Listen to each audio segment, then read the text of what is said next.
ತನ್ನ ಸಂಪೂರ್ಣ ಇತಿಹಾಸವನ್ನು ಹೇಳುತ್ತದೆ.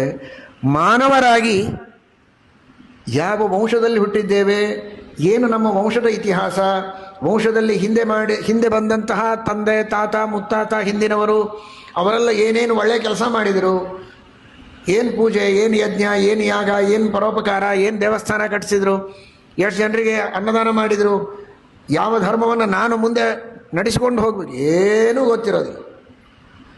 ತಂದೆ ತಾಯಿ ಇಬ್ಬರು ಗೊತ್ತಿರ್ತಾರೆ, ಇನ್ನೇನು ಗೊತ್ತಿರೋದು. ಕೆಲವರು ಶ್ರಾದ್ದಕ್ಕೆ ಅಂತ ಕುಳಿತಾಗ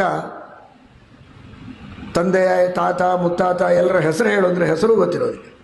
ಇತಿಹಾಸ, ಅವರ ಚರಿತ್ರೆ ಗೊತ್ತಿರೋದು ಬೇಡ, ಹೆಸರು ಗೊತ್ತಿಲ್ಲದಿರುವಂತಹ ದುರಂತ ಇವತ್ತಿದೆ. ಬಹಳ ದೊಡ್ಡ ತಪ್ಪದು.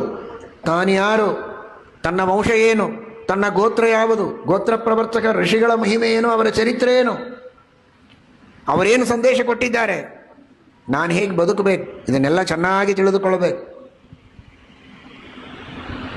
ಇದೆಲ್ಲ ನಿಮಗೆಲ್ಲ ಇಲ್ಲಿ ಹತ್ತಿರದಲ್ಲಿದ್ದು ಕೇಳುವ, ದೂರದಲ್ಲಿದ್ದ ಕೇಳುವವರಿಗೆ ಇದು ಹೋಮ್ವರ್ಕ್ ಅಂತ ಇಟ್ಕೊಳ್ಳಿ, ಒಂದು ವರ್ಷದ್ದು. ನಿಮ್ಮ ವಂಶ ಏನು, ನಿಮ್ಮ ತಂದೆಯ ವಂಶ, ತಾಯಿಯ ವಂಶ, ಯಾರ್ಯಾರು ಮಹಾನುಭಾವರಾದರು, ಅವರು ಯಾವ್ಯಾವ ಊರಿನೊಳಗಿದ್ದರು, ಕುಲದೇವರು ಯಾರು, ಯಾವ ಯಾವ ದೇವ ದೇವಿಯರಿಗೆ ನಡೆದುಕೊಳ್ತಾ ಇದ್ದರು. ಯಾವುದೋ ಹಳ್ಳಿಗಳಲ್ಲಿ ಇರುತ್ತೆ, ಪೂಜೆ ನಡೀತಾ ಇರೋದಿಲ್ಲ, ಏನೋ ಕಷ್ಟ, ಮದುವೆ ಆಗೋದಿಲ್ಲ, ಮಕ್ಕಳಾಗೋದಿಲ್ಲ, ಏನೇನೋ ಸಮಸ್ಯೆಗಳು. ಆವಾಗ ಜ್ಯೋತಿಷಿಗಳಿಗೆ ಹೋಗಿ ಜ್ಯೋತಿಷ್ಯ ಕೇಳ್ತಾರೆ, ನಿಮ್ಮ ಕುಲದೇವರನ್ನು ಬಿಟ್ಟದ್ದಕ್ಕೆ ಈ ಹಣೆ ಬರಹ ಅಂತಾರೆ. ಆವಾಗ ಹುಡುಕೊಂಡು ಹೋಗ್ತಾರೆ. ಯಾಕೆ? ಶಾಸ್ತ್ರ ನಮಗೆ ಮೊದಲೇ ಹೇಳಿದೆ, ಕುಲದೇವರು ಯಾರು, ಕುಲದೇವಿಯರು ಯಾರು, ಗುರುಗಳು ಯಾರು, ಗುರು ಪರಂಪರೆ ಏನು, ಯಾರಿಗೆಲ್ಲ ನಡೆದುಕೊಂಡು ಬಂದರು, ಇದೆಲ್ಲವನ್ನು ತಿಳಿದುಕೊಂಡು ಚೆನ್ನಾಗಿ ಅದರ ಬಗ್ಗೆ ಮಾಹಿತಿಯನ್ನು ಕಲೆಕ್ಟ್ ಮಾಡಿ ನೀವೇ ಮುದ್ರಣ ಮಾಡಿಕೊಂಡು ಬಂದು ಆ ಎಲ್ಲ ಪುಸ್ತಕಗಳನ್ನು ನಿಮ್ಮ ಹತ್ರನೇ ಇಟ್ಟುಕೊಳ್ಳಿ, ಅದನ್ನು ತೋರಿಸಿ ಮಂತ್ರಾಕ್ಷತೆಯನ್ನು ಇಟ್ಟುಕೊಳ್ಳಿ ಬರುವ ಮಂಗಳದ ಒಳಗೆ.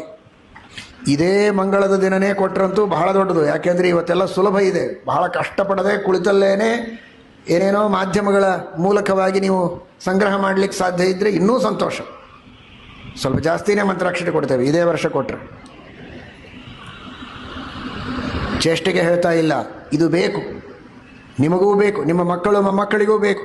ನಿಮ್ಮ ವಂಶದ ಪರಿಚಯವನ್ನು ಮಾಡುವ, ಗೋತ್ರದ ಪರಿಚಯವನ್ನು ಕೊಡುವ ಪುಸ್ತಕಗಳು ನಿಮ್ಮ ಮನೆಯಲ್ಲಿರಲಿ, ಅವುಗಳನ್ನು ಓದಿಸಿರಿ.